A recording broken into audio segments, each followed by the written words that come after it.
కూడి వచ్చిన మీ అందరికీ ప్రభు అయిన యేసుక్రీస్తు నామం పేరిట మొదటిగా పేరు అందరికీ వందనాలండి. ఒకరికొకరు అందరూ సమర్పణ చేసుకోనండి. హల్లెలూయా. చెప్పండి గట్టిగా, చేతులెత్తి హల్లెలూయా. కొద్దిసేపు పరిశుద్ధ గ్రంథంలో వాక్య భాగాన్ని మనం ధ్యానించుకుందాం. లేఖన భాగాల్లో చరిత్ర ఈ దినాన మీ ముందుకు తీసుకురాబోతున్నాను. శ్రద్ధగా మీరు ఆలకిస్తే గనక పరిశుద్ధాత్మ దేవుడు మీతోనూ నాతోనూ కూడా ఆయన వివరంగా ప్రతి విషయాన్ని తెలియపరచబోతున్నాడు. హల్లెలూయా, హల్లెలూయా. ఒకసారి పరిశుద్ధ గ్రంథాన్ని తెరిస్తే హెబ్రీ రాసిన పత్రిక, దైవజనుడు పెద్ద ఆయన హెబ్రీ సంఘానికి రాసిన పత్రిక 11వ అధ్యాయంలోని 24వ వాక్యాన్ని చదువుతారండి. 11:24 పేజీ నెంబర్ చెప్పండి.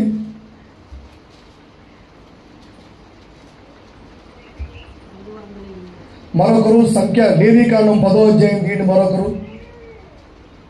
మరొకరు లేవీకాండం 10వ అధ్యాయం. మోషే హెబ్రీ పత్రికలోని 11వ అధ్యాయంలోని వాక్య భాగం చదువుతున్నారు. మోషే పెద్దవాడైనప్పుడు విశ్వాసమును బట్టి ఐగుప్తు ధనము కంటే క్రీస్తు విషయమైన నింద గొప్ప భాగ్యమని ఎంచుకొని అల్పకాలము పాపభోగము అనుభవించట కంటే దేవుని ప్రజలతో శ్రమ అనుభవించడం మేలు అని యోచించాడు. బాగుంది, ఓకేనండి. మోషే గారు పెద్దవాడైనప్పుడు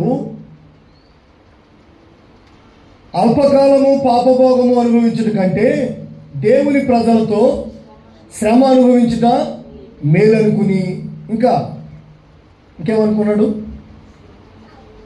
ముందే ఉందండి, అది అయిపోయిన తర్వాత ఇంకేముంది?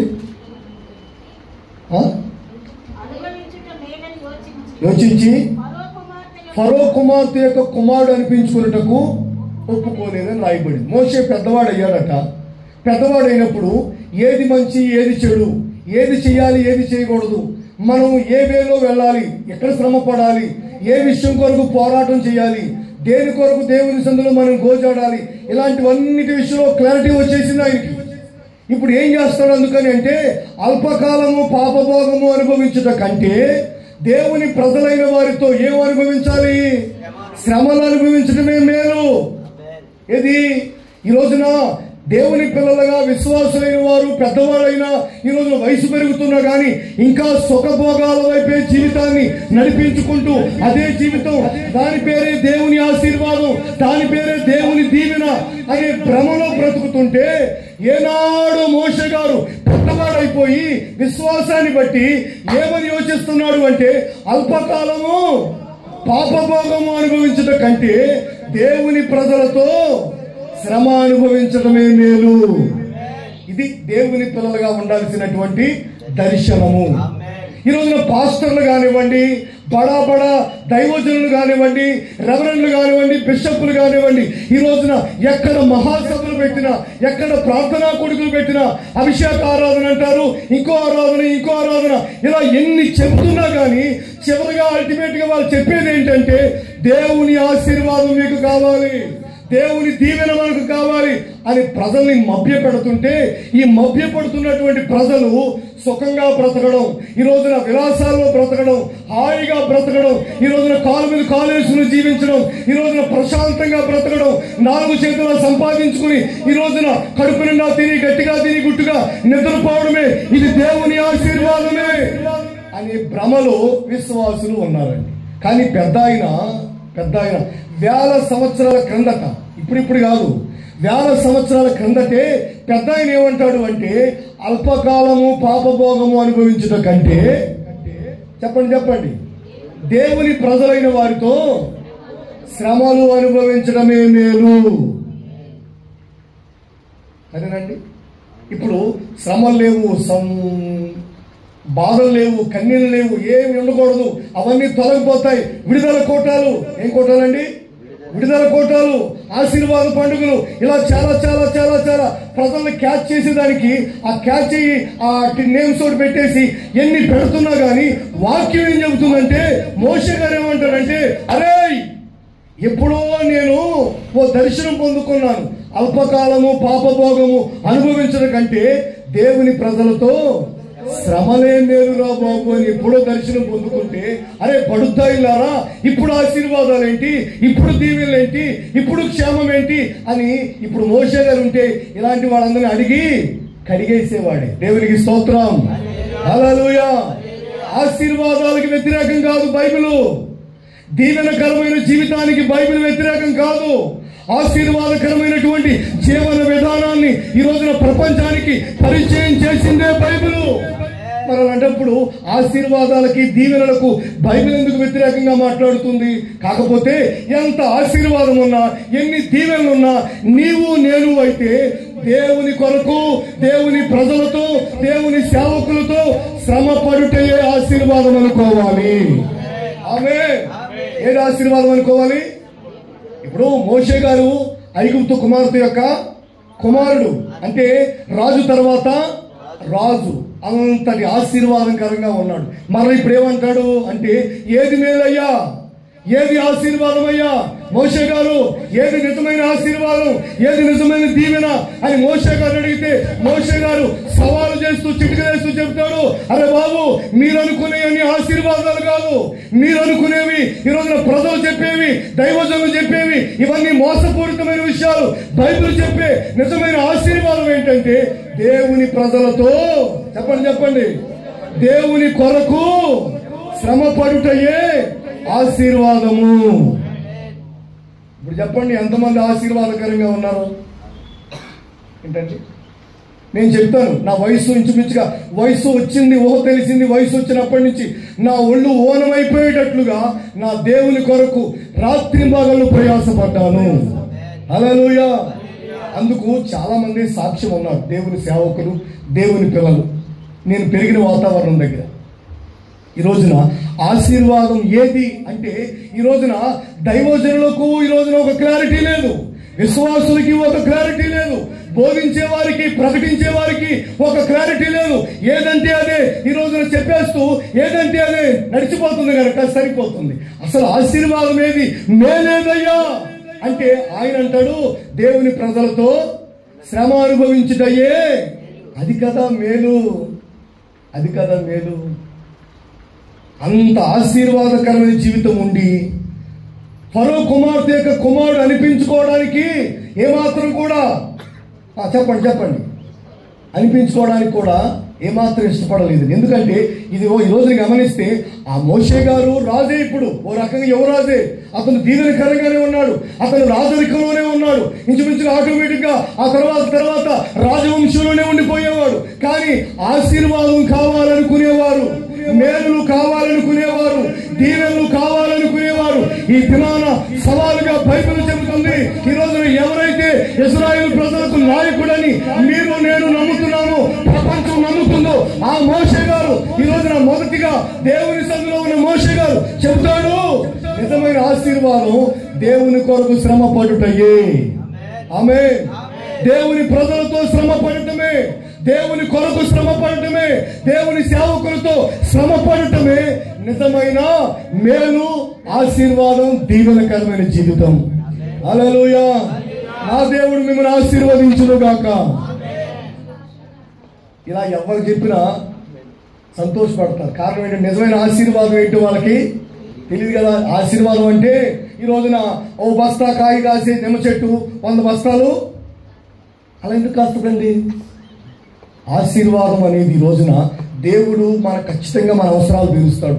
మనకు ఏది కావాలో మనకంటే ముందుగానే ఆయన ఎరిగి ఉన్నాడు. ఈ రోజున 10 బస్తాలు పండాల్సింది 100 బస్తాలు, అది ఆశీర్వాదం అనుకుంటున్నారు. అలాగే నేర్పించారు, అలాగే తయారు చేశారు, అదే బోధించారు. ఇప్పుడు ప్రజలు కూడా, క్రైస్తవ సమాజం కూడా దాని వెంటే పరుగులు తీస్తూ ఉంది, కానీ మోషే గారు ఎప్పుడో చెప్పేశాడు. అదే విషయాన్ని కొత్త నిబంధన సంఘానికి పౌలు గారు పరిచయం చేస్తాడు. ఇగో కొత్త నిబంధన సంఘస్థులారా, ఆశీర్వాదం ఏదో, మేలేదో, దీవెనేదో తెలియక మభ్యపడి మిమ్మల్ని మీరు మోసగించుకుంటారేమో. అందుకని మోషే గారు ఏమన్నారు తెలుసా?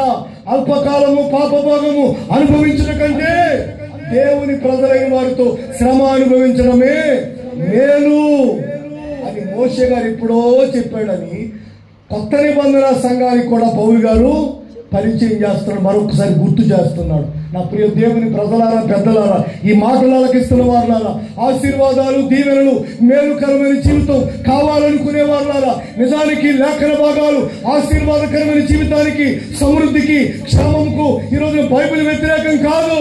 కాకపోతే మేలుకరమైన జీవితం ఏది, ఆశీర్వాదకరమైన జీవన విధానం ఏది అంటే గనక దేవుని కొరకు, దేవుని ప్రజలతో శ్రమ పడటమే. దేవునికి స్తోత్రం.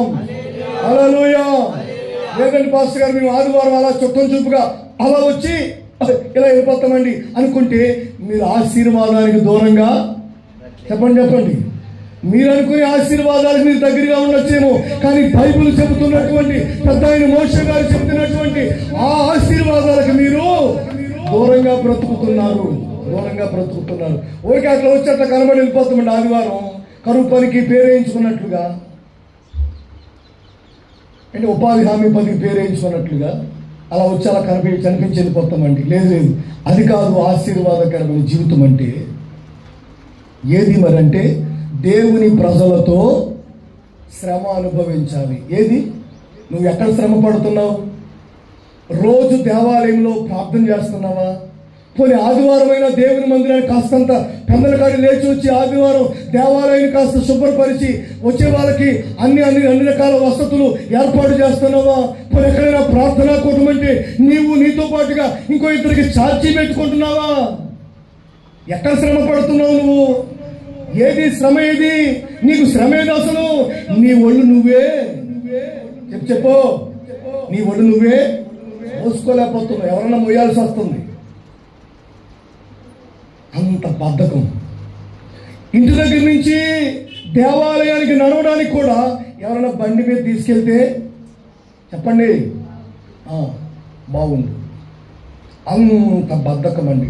అసలు దేవుని ప్రజలతో శ్రమ పడేవారితో నీవు శ్రమ పడటమే బైబిల్ చెబుతున్న ఆశీర్వాదం. హల్లెలూయా. చెప్పండి చేతులెత్తి.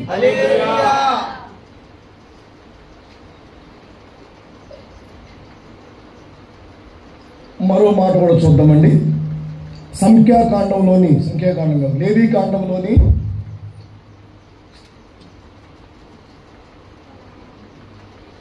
10వ అధ్యాయం మొదటి నుంచి చదువుతారా?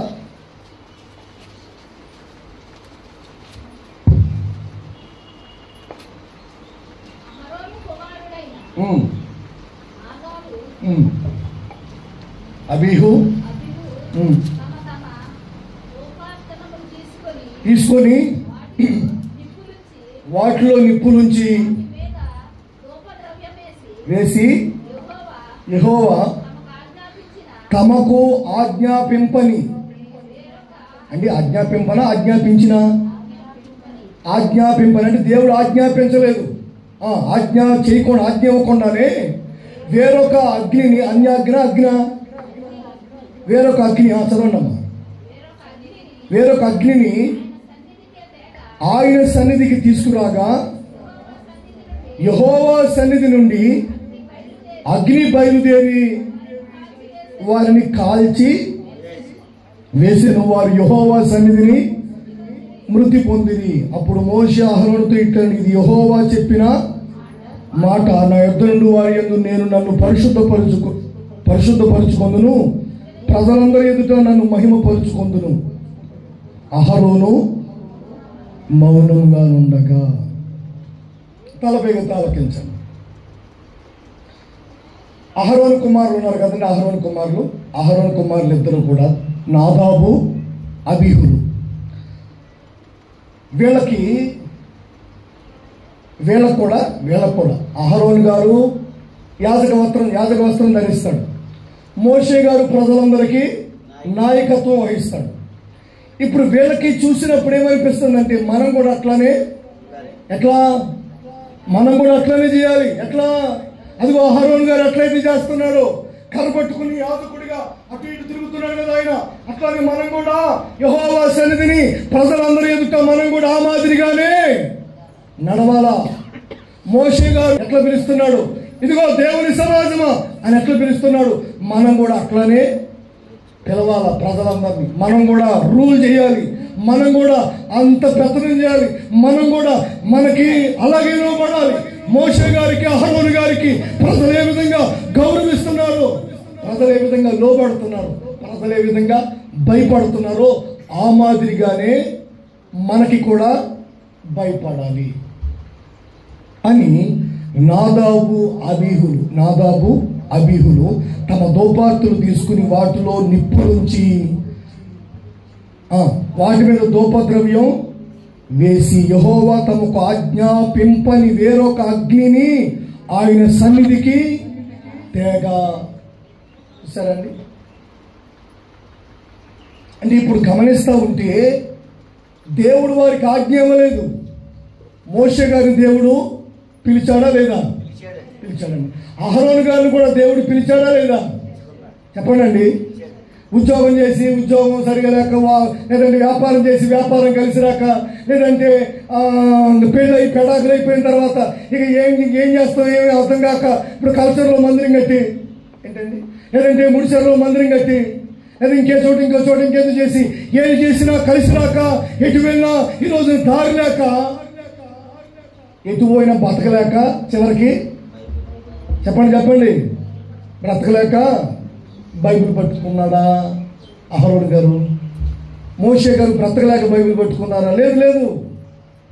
దేవుని చేత ఎన్నుకొనబడ్డారు. దేవుడు వారిని పిలిచాడు, దేవుడు వారిని ఏర్పరుచుకున్నాడు, సమాజంలో నుంచి వారిని ప్రత్యేకించుకున్నాడు. హల్లెలూయా, హల్లెలూయా. ఈ రోజున గమనించాల్సింది ఏంటంటే యెహోవా సన్నిధిలో ఉండే అగ్ని వేరు, ఎవరికి వాళ్ళే ఏర్పాటు చేసుకునే అగ్ని వేరు. ఇప్పుడు నాదాబు అబీహులు వాళ్ళిద్దరూ కూడా ఆలోచించి ఎంతమంది మన ముందు కూడా కూర్చోవాలి, ఎంతమంది మన మాట కూడా వినాలి, ఎంతమంది మనం చెప్పింది చేయాలి. అలా చేయాలంటే అహరోను ఏం చేస్తున్నాడు? దోపార్తి చేత పట్టుకుని దేవుని సందులో దోపు వేస్తున్నాడు కనుక అదే మాదిరి సేమ్ టు సేమ్ మనం కూడా దోపార్తి చేత పట్టుకుని ఆ నిప్పులుంచి సాంబ్రాణి వేసి దోపద్రవ్యం వేసి మనం కూడా ఆ దేవుని సందులో దోపం వేద్దాం అని వాళ్ళకి ఆలోచన వచ్చేసి అరే మనం చేయకూడదేమో, ఇంకా దేవుడు మనం పిలవలేదేమో, దేవుడు మనం ఏర్పాటు చేసుకోలేదేమో, దేవుడు మనకు ఆజ్ఞ ఇవ్వలేదేమో, దేవుడు మనల్ని ప్రతిష్ఠించలేదేమో, దేవుడు మనల్ని ప్రత్యేకించలేదేమో, ఇలాంటి ఆలోచన విడిచిపెట్టేసి ఎవరైతే ఏంటి మేము కూడా చేయగలం, మేము కూడా పాటలు పాడగలం, మేము కూడా బైబిల్ చెప్తాం, బైబిల్ బోధిస్తాం, మేము కూడా తక్కువేమి. చెప్పండి తొండ ముదిరి ఏమైందంటండి?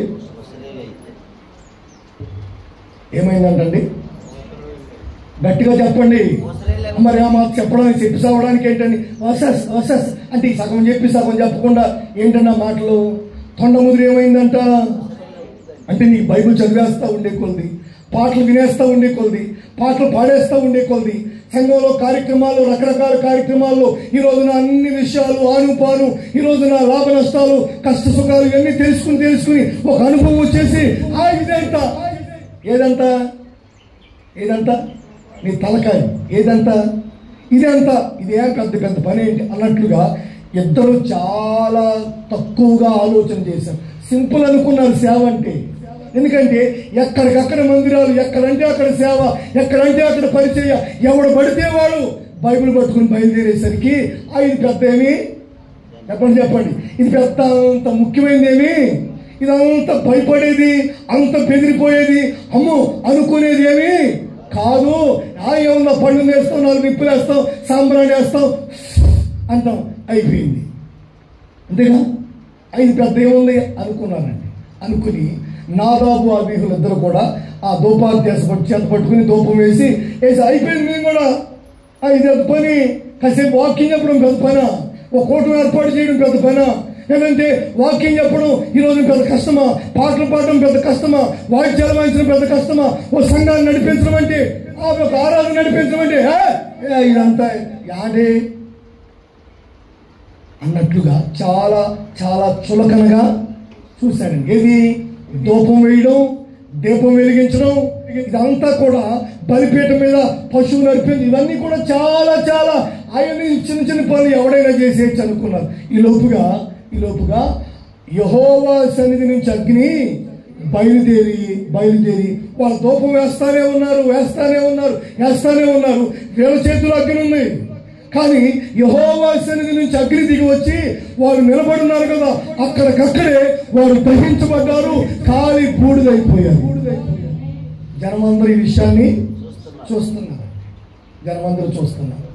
ఈ విషయాన్ని వాళ్ళిద్దరి కన్న తండ్రి అయిన అహరోను గారు కూడా పక్కనే నిలబడి అలానే చూస్తూ ఉంటాడు.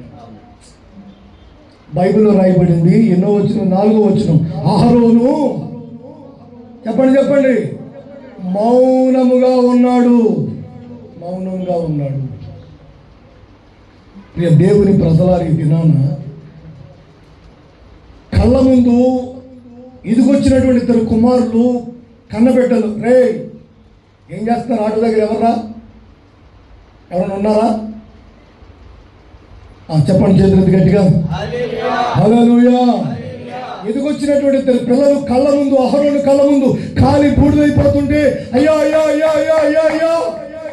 నా బిడ్డలయ్యా క్షమించండి అయ్యా, కనికరించండి అయ్యా, వారు విడిపించండి అయ్యా, ఈసారికి మీ కోపం మళ్లించుకోండి అయ్యా అని ఏమైనా బ్రతిమలాడటం కానీ, ఆపడం కానీ, అడ్డుపడటం కానీ అహరోను గారు చెయ్యలేదండి. కారణం ఏంటంటే, ఒకవేళ అడ్డుపడటానికి మోషే ప్రయత్నించినా, అడ్డుపడటానికి అహరోను ప్రయత్నించినా, ఇక ఏ మాత్రం ఆ అగ్ని దిగి వచ్చిన అగ్ని దహించకుండా వెళ్ళదు. ఎక్కడి నుంచి వచ్చింది? దేవుని సన్నిధి నుంచి, ఆకాశం నుంచి యెహోవా అగ్ని దిగి వచ్చింది. ఇప్పుడు మీరు అడ్డుపడినా, నేను అడ్డుపడినా, ఎవడు అడ్డుపడినా ఆగదు.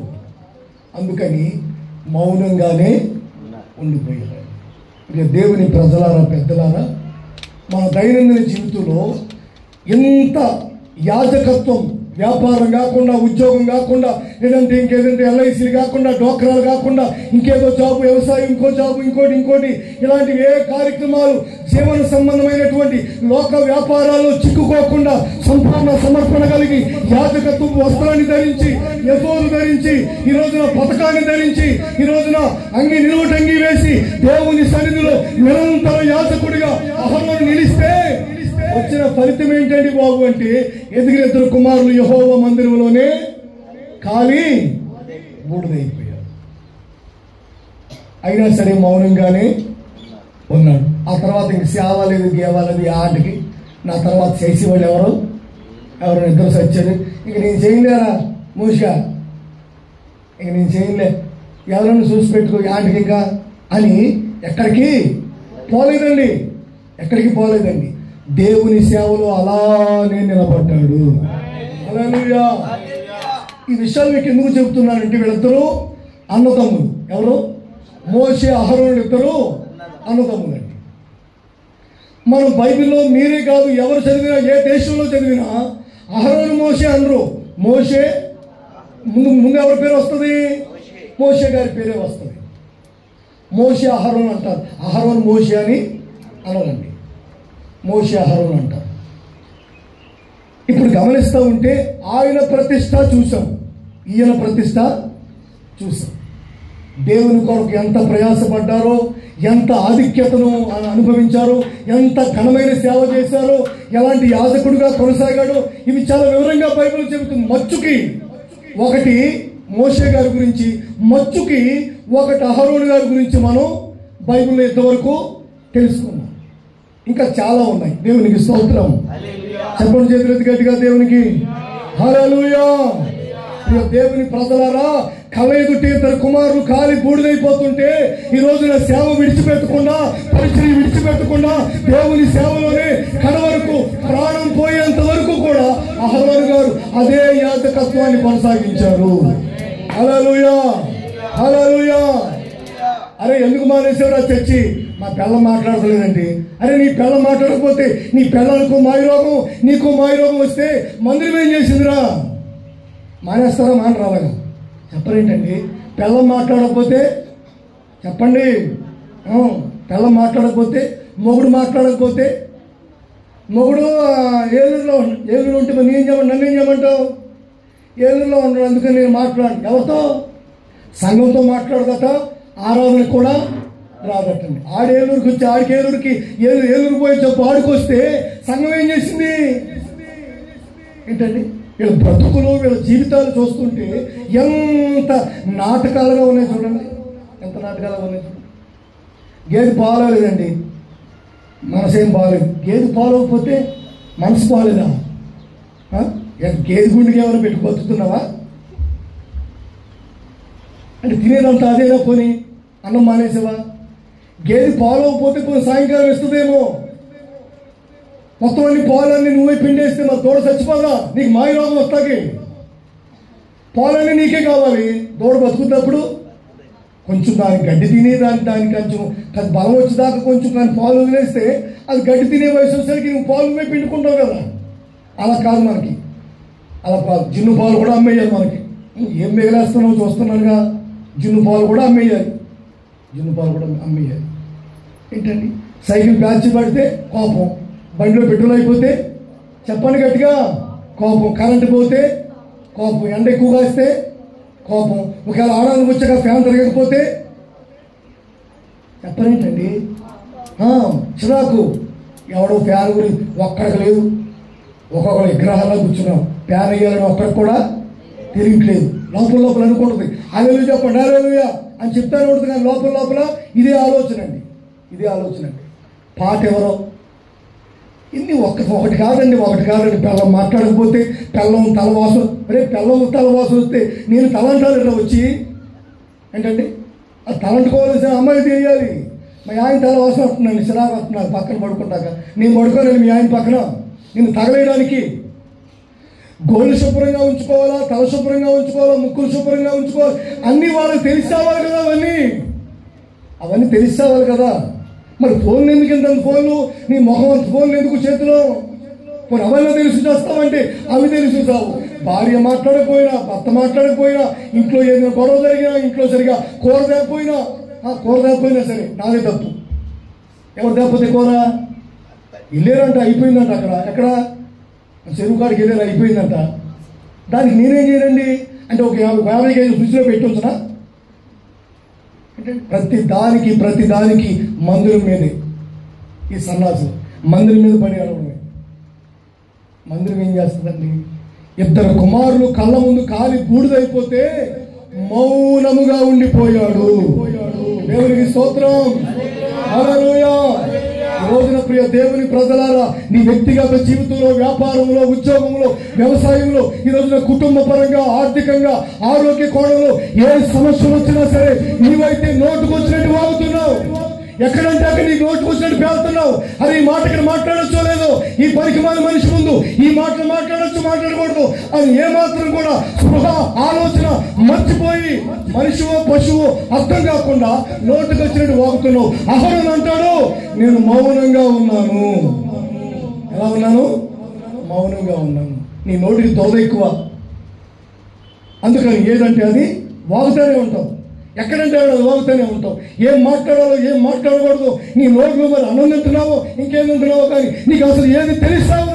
ఎలా సంసారం చేస్తున్నావు, ఎలా కాపురం చేస్తున్నావు, ఎలా పుట్టి పెరిగావో నీకు అర్థమై సాగట్లేదు. ఏదంటే అది వాగడమే.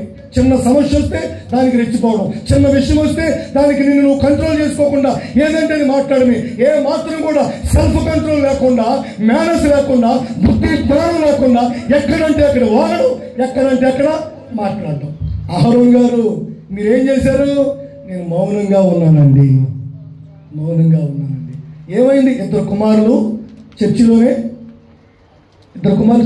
కాలు బూడిదైపోయారండి. మరి మందిరం మానేపోయారా? అయ్యా అదే బాధ్యత నా పేరా? మీ మొఖాలు తగలయ్యా. ఎవరు బాధ్యత ఎవరిదండి? చూడండి, అహరోను గారు మీరేం చేశారంటే మౌనంగా ఉండిపోయానండి, మౌనంగా ఉండిపోయాను. ప్రియ దేవుని ప్రజలారా, పెద్దలారా, ఇవన్నీ కూడా మనం చాలాసార్లు చదువుతూ ఉంటాం, కానీ మన జీవితంలోనికి వాటిని రానివ్వం. మన జీవితంలోనికి వాటిని మన జీవితం ముందుకు తీసుకొచ్చి మనమేంటో ఆ అహరోను జీవితం ఏంటో, మనమేంటో, మోషే గారి ప్రతిష్ఠ ఏంటో, ఇవన్నీ ఒకసారి మనల్ని మనం పరీక్షించుకోవాలి కదా. అడ్డమైన ప్రతి కార్యక్రమానికి సంఘంతో ముడేయడం, అడ్డమైన ప్రతి సన్నాసి విషయం తీసుకొచ్చి దేవాలయానికి, సంఘానికి ముడి పెట్టడం. నువ్వు మనిషివేనా? అసలు నువ్వు మనిషివేనా? అహరోను గారి కుమారుడు చచ్చిపోతే ఇప్పుడు బాధ్యత ఎవరు తీసుకోవాలి? మోషే గారు కదా. మోషే గారి ఈడి వల్ల అంతా అసలు అక్కడ కొట్టకుండా ఆ రోజున అందరికి వెళ్ళకుండా సరిపోయేది. ఆయనేమో పెంచుకున్న తర్వాత అక్కడి నుంచి ఆయన ఎవడో కొట్టొచ్చాడు. అక్కడ ఎవరు ఐగుప్తుని కొట్టి చంపేశాడు, ఇసుకలో పాతి పెట్టేశాడా? ఎవరు? మోషే గారు ఇసుకలో పాతి. ఆయన ఎవడో కొట్టొచ్చాడు. ఎదబెట్టి వచ్చిన తర్వాత మళ్ళా దేవుడు పిలిచాడని బయలుదేరి వచ్చి అలా చేశాడు. ఎంతకి కారణం అన్నారా? నీతి, జాతి, పద్ధతులు, మర్యాదలు, కట్టుబాట్లు చూసారండి ఎలా ఉన్నాయి చూసారు? మోషే గారు బాధ్యుడు అనలేదు, అహరోను గారు మౌనంగా ఉండిపోయాడు.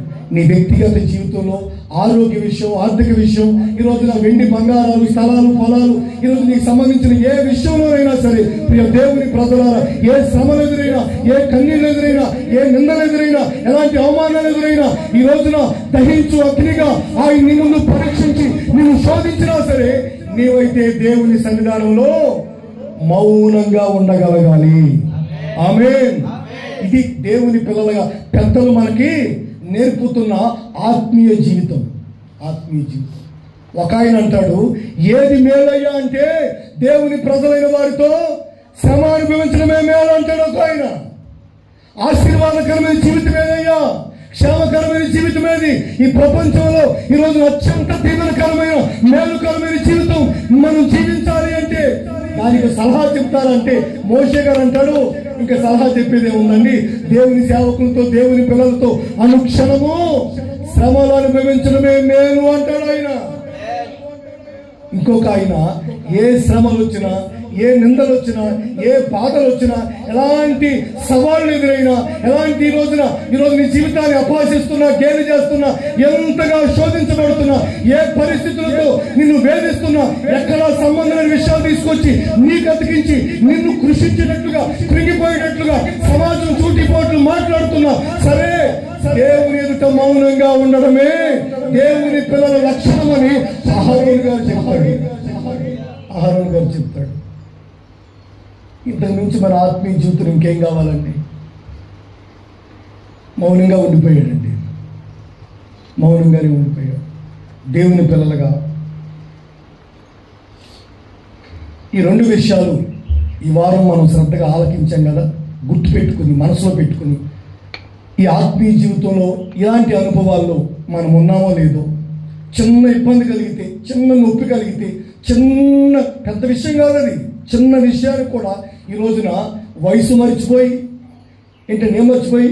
వయసు మర్చిపోయి, ఎదిగిన విధానం మర్చిపోయి, ఎన్నెన్నో చూసి, ఎన్నెన్నో పడి, ఎన్నెన్నో ఈ రోజున మాటలు పడి వచ్చినా సరే ఇప్పటికీ ఇంత మాట పడలేక, ఇంత సమస్యలు ఓర్చుకోలేక, ఇంత నిందలు భరించలేక కొత్తలు ఆడిపోతున్నావే. అహరోను ఎక్కడా? నేనెక్కడా? అహరోను ఎక్కడా? మీరెక్కడా? ఈ రోజున అన్ని బాగుంటేనే జీవితం, అదే ఆశీర్వాదం. ఈ రోజున అంతా బాగుండాలి, అదే ఆశీర్వాదం అనుకుని మనం ఎక్కడా? అన్ని బాగున్నా సరే దేవుని ప్రజలతో శ్రమ అనుభవించడమే ఆశీర్వాదం అని చెప్పుకు తిరిగే మోషే గారు ఎక్కడా?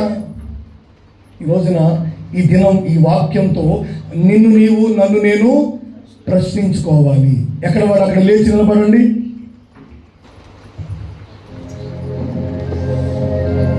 మిగతా విషయాలు, ఇదే వాక్యానికి సంబంధించిన మిగతా విషయాలు వచ్చే వారం మనం ఆలోచించుదామండి.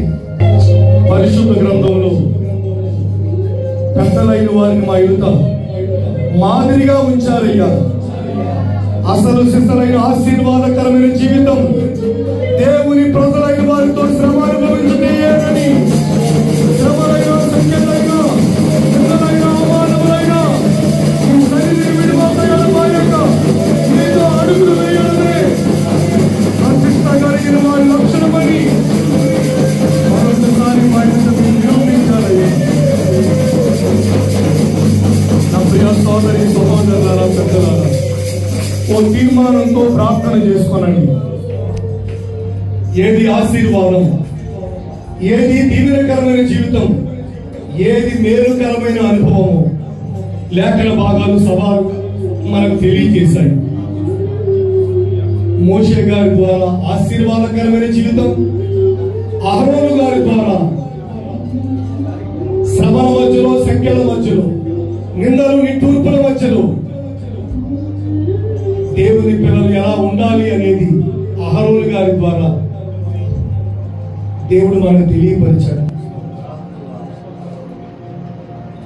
భయంకరమైనటువంటి మారణ హోమం అహరోను కళ్ళ ఎదుటే జరిగిపోయినా అహరోను మౌనంగానే నిలిచాడు.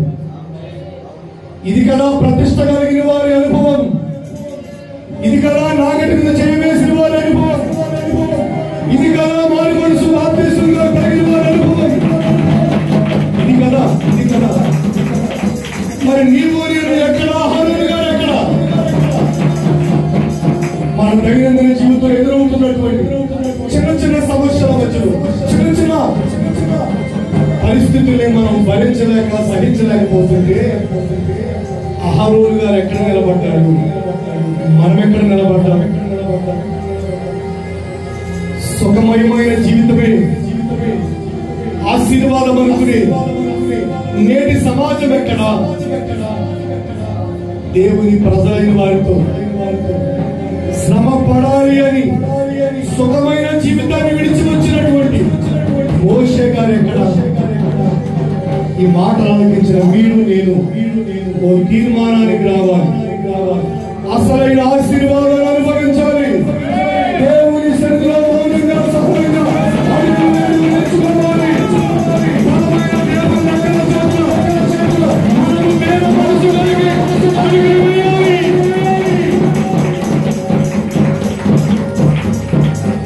ఇంతవరకు ఈ ఆరాధన కార్యక్రమాన్ని వారమితి నడిపించడానికి చేతులెత్తి స్తోత్రం చెల్లిద్దాం.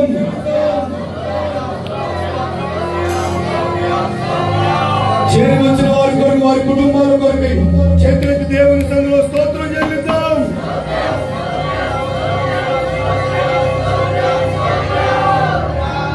విన్న వాక్యం ప్రతి వారి హృదయాలలో దేవుడు నీరు కట్టి ఫలింపజేయనట్లు స్తోత్రం చెల్లిద్దాం. దేవుడిచ్చిన ప్రాచ్య సంఘాల కొరకు, రెండవ ఆరాధన, మూడవ ఆరాధన కొరకు చేతులెత్తి దేవునికి స్తోత్రం చెల్లిద్దాం. జరుగుతున్న ఈ శ్రమ దినాల ప్రార్థన ఉద్యమం అనే కార్యక్రమం కొరకు స్తోత్రం చెల్లిద్దాం. తండ్రి, కుమార, పరిశుద్ధాత్మకి స్తోత్రం చెల్లిద్దాం. మనల్ని భవిష్యత్తుపరిచి, పవిత్రపరిచి, నిత్య రాజ్యానికి సిద్ధపరచు త్రియేక దేవునికి చేతులు ముందు స్తోత్రం చెల్లిద్దాం.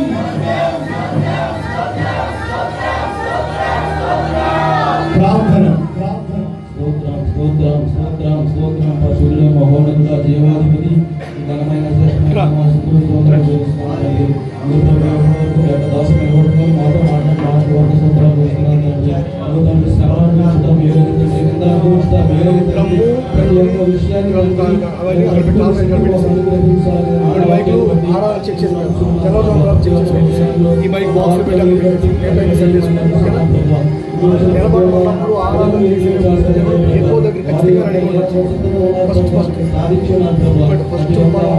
మాతో అప్పుడే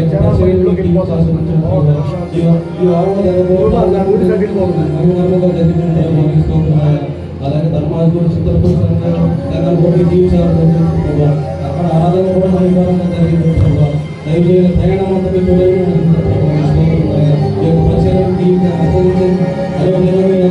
తల్లిని నడిపించమని అసలు యేసుక్రీస్తు నామములో వేడుకొంచున్నాము తండ్రి. మన తండ్రి అయిన దేవుని ప్రేమ, కుమారుడైన యేసుక్రీస్తు వారి కృప, పరిశుద్ధాత్ముని సన్నిధి సహవాసం ఇప్పుడు ఎల్లప్పుడు సకల పరిశుద్ధులకు, ఈ ఆరాధన కార్యక్రమంలో పాల్పొందిన వారందరికీ, వారి కుటుంబాలకు ఆయన కృపా సమాధానము సదా తోడే నడిపించును గాక. ఆమేన్. చెప్తామండి చేతులెత్తి హల్లెలూయా, హల్లెలూయా. రెండు చేతులు ఊపి చెప్తాం హల్లెలూయా. అందరికీ మరొకసారి గారి పేరు పేరున వందనాలండి. ఒకరికొకరు వందన సమర్పణ చేసుకోనండి.